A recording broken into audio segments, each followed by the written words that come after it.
Thiruvananthapuram SAT ആശുപത്രിയിൽ പ്രസവത്തിനെത്തിയ യുവതി ആശുപത്രിയിൽ നിന്നുണ്ടായ അണുബാധയെ തുടർന്നാണ് മരിച്ചതെന്ന് ആവർത്തിക്കുകയാണ് കുടുംബം. SAT ആശുപത്രിയുടെ ഭാഗത്ത് നിന്ന് വീഴ്ച സംഭവിച്ചുവെന്ന് മരിച്ച ശിവപ്രിയയുടെ ഭർത്താവ് മനു. അന്വേഷണം തൃപ്തികരമല്ല എങ്കിൽ അടുത്ത ഘട്ടത്തിലേക്ക് പോകുമെന്നും കുടുംബം. എനിക്ക് ഇതിൽ വലിയ വിശ്വാസമില്ല. കാര്യം എന്ന് വെച്ചാൽ ഇപ്പം എൻ്റെ കുഞ്ഞ് ജനിച്ചിട്ട് എൻ്റെ അമ്മ മരണപ്പെട്ടു. ഇത്രയും ദിവസമായിട്ട് SAT ഭാഗത്ത് നിന്ന് വിളിച്ച് ചോദിക്കുക കുഞ്ഞിന് ആരോഗ്യനില എങ്ങനെയുണ്ടോയെന്ന് ഇതുവരെ തിരക്കിയിട്ട് പോലും ഇല്ല. അപ്പം എനിക്കിതിൽ വലിയ വിശ്വാസം പോരാ. നിങ്ങൾ എന്തായിരിക്കും പറയാൻ പോകുന്നത്? നിങ്ങളുടെ ആവശ്യം എന്താണ്?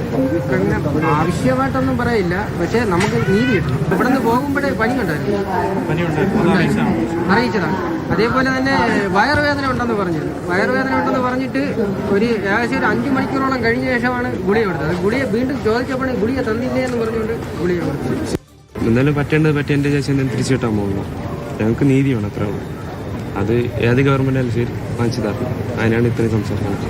വേറെ ഏതെങ്കിലും അന്വേഷണം വേണമെന്ന് ആവശ്യപ്പെടുന്നുണ്ടോ? വേറെ ഇപ്പൊ ഈ എന്തായാലും ഗവൺമെന്റ് ആണല്ലോ, ഇപ്പൊ അവർ തീരുമാനിക്കട്ടെ. അവര് കൊണ്ടൊരു സത്യം തൃപ്തികരമല്ലെങ്കിൽ നമ്മൾ അടുത്ത ഇതിലോട്ട് പോകും. ഇന്ദുലേഖ രേണു നമുക്കിപ്പം വിവരങ്ങളുമായി ചേരുന്നുണ്ട്. ഇന്ദു, ഒരു അമ്മ ജനിച്ചൊരു കുഞ്ഞിന് അമ്മയെ കാണാൻ പോലും അമ്മയെ അറിയാൻ പോലുമുള്ള അവസരം ഉണ്ടായിട്ടില്ല. കുടുംബം ആവർത്തിച്ച് ആശുപത്രിയുടെ ഭാഗത്തു നിന്നുള്ള വീഴ്ചയെന്നാണ് പറയുന്നത്. ആശുപത്രി മാനേജ്മെന്റ് എന്താണ് പറയുന്നത്? ആര്യ, ഏറെ ദാരുണമായ ഒരു സംഭവമാണ് നടന്നത്. നമുക്ക് എല്ലാവർക്കും അറിയാം. ശിവപ്രിയയുടെ കുടുംബം പറഞ്ഞ കാര്യങ്ങൾ വീണ്ടും ആവർത്തിക്കുകയാണ്. ആശുപത്രിയുടെ ഭാഗത്തു നിന്ന് തന്നെയാണ് പിഴവ് സംഭവിച്ചിരിക്കുന്നത്. ചികിത്സാ പിഴവ് മൂലമാണ് ശിവപ്രിയയ്ക്ക് മരണമടയേണ്ടി വന്നതെന്ന് തന്നെയാണ് ഭർത്താവും മനുവും അതുപോലെ തന്നെ സഹോദരൻ ശിവപ്രസാദും ഇന്ന് മാധ്യമങ്ങളോട് സംസാരിച്ചത്. അവിടെ നിന്ന് ഡിസ്ചാർജ് ആകുന്ന സമയത്ത് തന്നെ ശിവപ്രിയയ്ക്ക് പനിയുണ്ടായിരുന്നു, അതുപോലെ തന്നെ വയറുവേദനയുണ്ടായിരുന്നു. ആവർത്തിച്ച് ഇവരിത് പറഞ്ഞതാണ്, പക്ഷേ കാര്യമാക്കിയില്ല.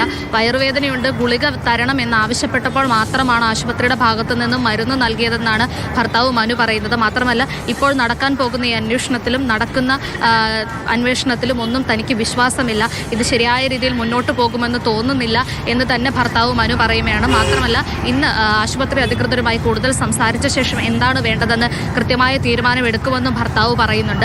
ആശുപത്രിയുടെ ഭാഗത്തു നിന്ന് പറയുകയാണെങ്കിൽ അവർ വീണ്ടും ആവർത്തിക്കുന്നത് എന്താണ് സംഭവിച്ചതെന്ന് അന്വേഷിച്ച് നടപടിയെടുക്കും. മാത്രമല്ല, അവരുടെ ഭാഗത്തു നിന്നൊരു പിഴവ് വന്നു എന്ന് ആശുപത്രി സമ്മതിക്കുന്നില്ല. അതേസമയം ശിവപ്രിയയുടെ അനുജനും ഇത് തന്നെ ആവർത്തിക്കുന്നുണ്ട്.